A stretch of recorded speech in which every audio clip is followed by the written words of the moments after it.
Man, think about it. Now you're in a leadership role. You have probably no clue what to do. I can tell you I was in that boat too. When I entered into my first leadership role back in 2015, I was completely lost.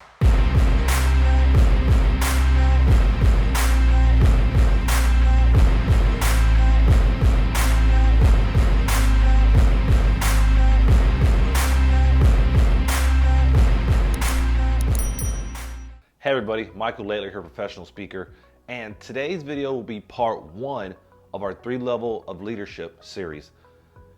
In the prior video, you learned that there's 3 levels of leadership: first level supervisors, middle managers, and CEOs.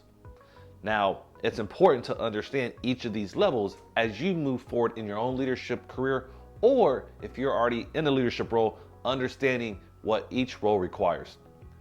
Today's video is going to be simple, short, and very exact on what I like to teach leaders early on in their career. If you haven't had the chance, make sure you hit that like and subscribe button. And if you have any comments, let us know. Let us know what you want me to add in future videos. Let's jump on in.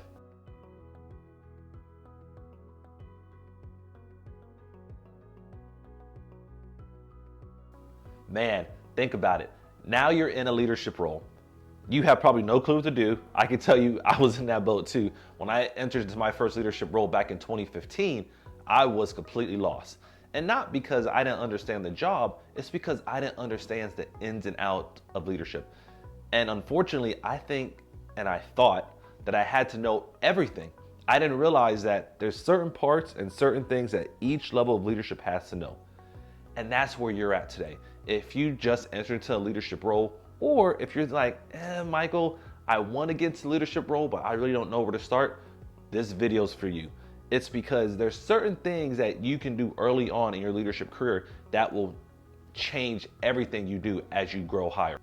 The first thing that we're going to talk about today is delegation. I know. It's hard to watch people go and do the work that you used to do and expect them to have a high level of return like you used to do back in the day. But now you're in that leadership role. You cannot do everything. Your role isn't designed to do everything. Thus, you have to figure out ways to enhance others. You have to figure out how to develop them and allow them to succeed. With the power of delegation, that is what's going to help you out. It's going to show you that you don't have to be at work all the time. Think about it. There was leaders above you that had to delegate certain tasks to you. You were able to accomplish it. Now it's your opportunity to do the same thing for the people that you lead. When we're looking at delegation, for me, I like to look at 4 different steps, 4 different priorities that I believe that if you're able to master over a period of time, you're going to really enjoy leadership.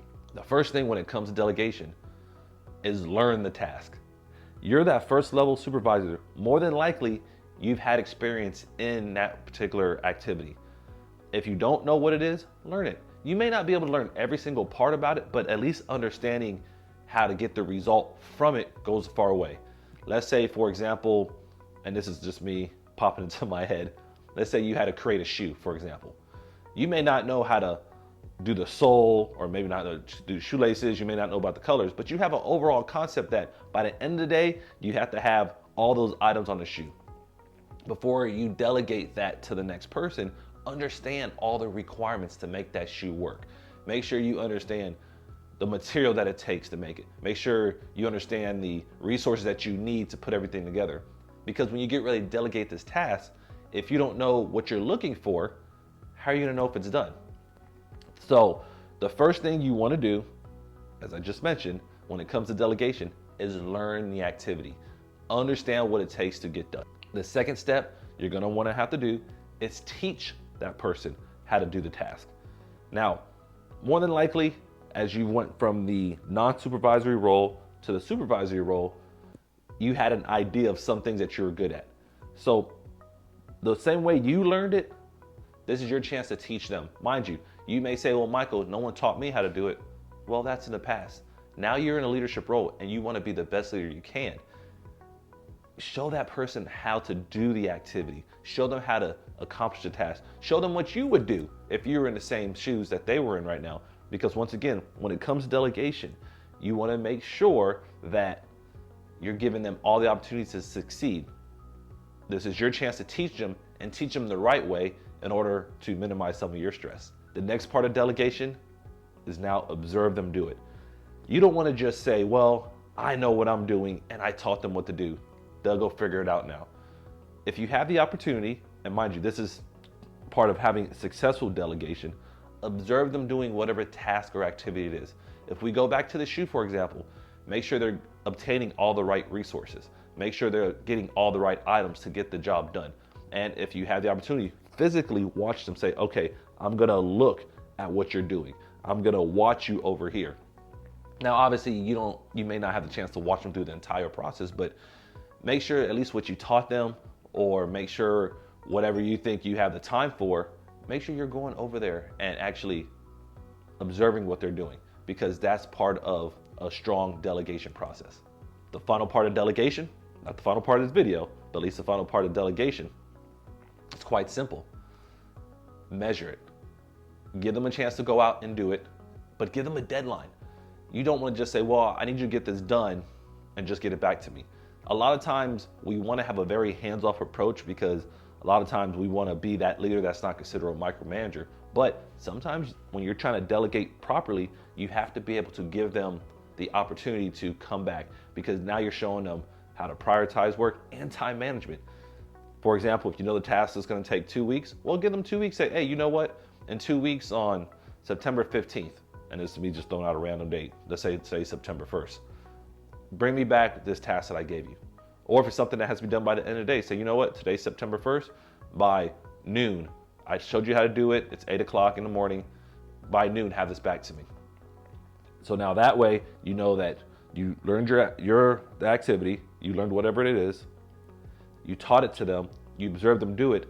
Now you give them a time frame to measure, to figure out if they got it done. All these small little steps, while they may seem simple, it's very hard as leaders sometimes to delegate tasks off. And the bigger your team, the more you're gonna have to do it. So understanding these simple steps of just delegation goes a far way, especially when it comes to expanding your leadership and learning how to prioritize your own tasks, because now you're not gonna have the time to look back and take care of all these duties. You're gonna have to be able to give it out and go and move on to whatever other tasks your leader is assigning to you. The second part of transitioning into that first level leader that I love to talk about, and the more I've been able to do it and learn about it, it's been amazing, is feedback. It is so difficult. And I know I use the word so, it's not the best word to use, but it is so difficult to give feedback to our peers, especially when we were just having dinner with them the other day, or we were at their family barbecue. Now we're in that role that now we have to tell them what they did right and wrong. But with feedback, one of the best methods to use is to do it as soon as you can. Don't wait, because the longer you don't give a person feedback, or you don't provide them with any kind of evaluation of what they've been doing, if it's wrong, they're going to continue to do it wrong. You have to be able to address whatever it is right away. If they're doing it wrong, teach them how to do it better. If they're doing it right, praise them. Part of feedback for a lot of people is immediacy. A lot of times you're just going up to the person you lead and say, you know what, you did really well on that. Or, hey, you know what, let's pivot. Let's work on making this a little bit better. Goes a far way, because it's tough for anybody. I mean, think about you, for example. You were a lot more efficient when at least someone said, hey, you're on the right track. Or, you know what, let's get this right. Because nobody wants to do whatever task is wrong, because then you're going to do it again. So you don't want to keep doing the same thing wrong. The first part of feedback is immediacy. Figure out what you can do, what you can say, how you can say it as quickly as possible. The next part of feedback, and we're going to keep this very simple, because we can do a whole 8-hour training on just how to get feedback.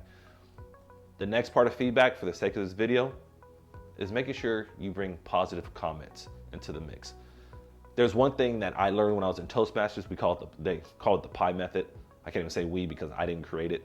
But you start off with something positive, talk about whatever area you want them to improve, and then end with a compliment. Everybody has their mixed opinions on whether this method works or not. I know for me, I've always enjoyed it. And one of the things that I like about it is that you start off positive and you end positive. Now, you don't want to negate the negative or areas they have to improve, but you don't want them to leave on a bad note. So for me, you start off with something positive. For example, let's go back to the shoe. You know what? That color scheme is very good. Areas to improve.